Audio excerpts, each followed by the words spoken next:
Connor Zilisch was able to get the job done this evening in the Pennzoil 250 here at Indianapolis Motor Speedway. And with Connor Zilisch picking up that win, picks up the 100th win for Junior Motorsports. And really, you know, it's a big accomplishment for Junior Motorsports, but this was a great race overall.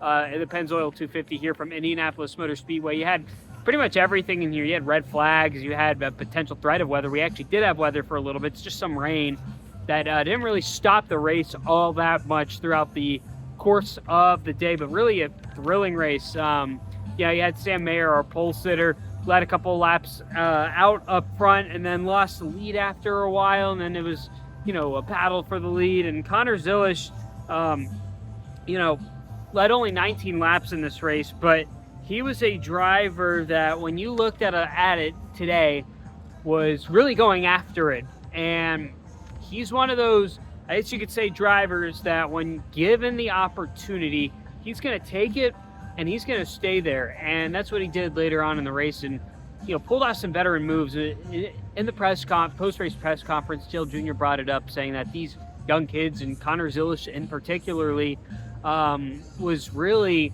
you know, mature for his age.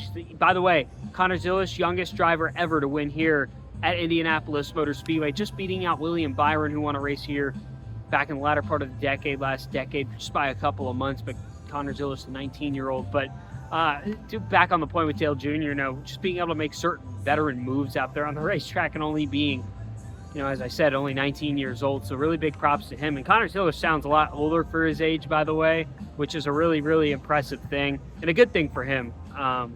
But looking at other aspects in this race, we had an incident late in the race between Aric Almirola and Austin Hill, and it happened between turns 1 and 2. Austin Hill got a little bit loose. Looks like Almirola might have slid into Austin Hill just a little bit.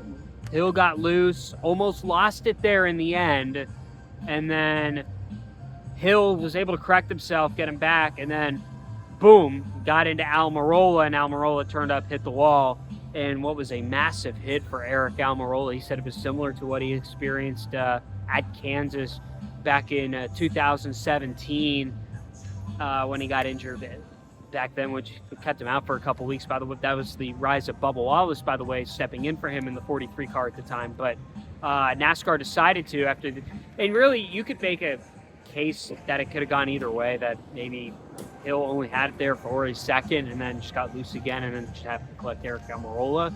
But at the same time, it might have been just enough time where he had control of it to really have it intentional. Austin Hill not happy about the decision NASCAR came down with. NASCAR pitting him for 5 laps in this race. Did not speak to any media after the race. Got a good picture. I'll have to post on the 5 to Go podcast Facebook page of after he got out of his car. But parked for 5 laps for the contact with Aric Almirola, and that's going to be an interesting discussion to be had on the 5 to Go podcast later next week. But exciting Pennzoil 250 here today from Indianapolis Motor Speedway. Except for an exciting day for the Brickyard 400 presented by PPG. Hometown hero, or home state hero, Chase Briscoe sitting on the pole for tomorrow's Brickyard 400, so it should be a good one. We'll break it down for you tomorrow morning right here on the 5 to Go Facebook page and YouTube page as well. But Connor Zilisch, your winner this evening in the Pennzoil 250 from Indianapolis Motor Speedway, in which brought Junior Motorsports their 100th Xfinity Series win.